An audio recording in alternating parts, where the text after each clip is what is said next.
Eggulu enzimba y'eggulu giveeko. Eggulu anti kati kaso okimanyi nti eggulu liri spiritual. Lisobola n'okukka ne lijja wano ku nsi nga temuliraba. Ne bakola kye bakola ne baddayo. Bwe liba lize okukola ano lisituka lyonna lisobola kusituka ne lijja ne likka ne liddayo naddala nga mwenye waba situse. Kumbe weeretedde ekintu.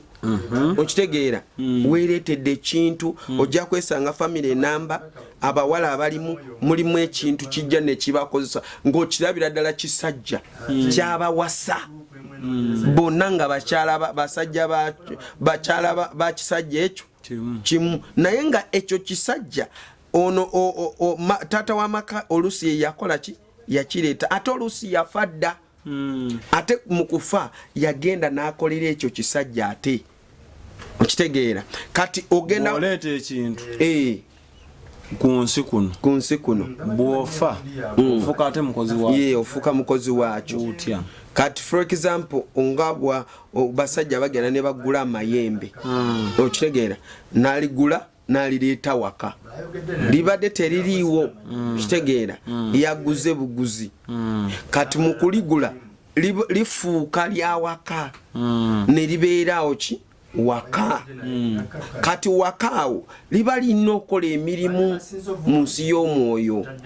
Okitegeera kati ono musajja wabanga yaligula kufuna obugagga kati liba lisobola kuleeta ki obugagga naye mu kuleeta obugagga mu nsi y'omwoyo eyo lino lisajja kufuna amaanyi agagenda kusika obugagga lino okwebaka ku baana abawala oba ku bakyala abali awaka.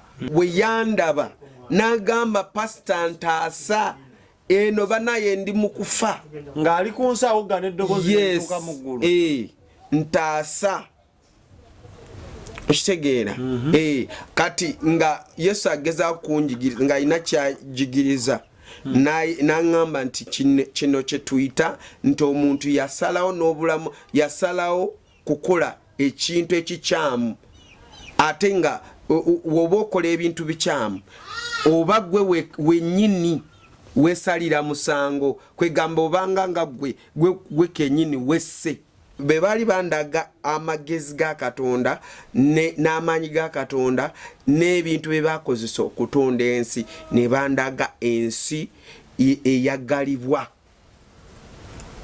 Ensi ekola ki eyagalibwa abantu baagala nsi sebo ne soda yagala nsi kubanga tayagala givaako kati matiri bonna wano oli mugagga naye nga wogitunula mu ggulu nga yo nejjudde omusaayi nga musaayi gwennyini ebinyirira ku nsi waggulu musaayi gwennyini ate guwunya n'kiwunya kiyumba nga kiwunyira ddala. Export TV to the world.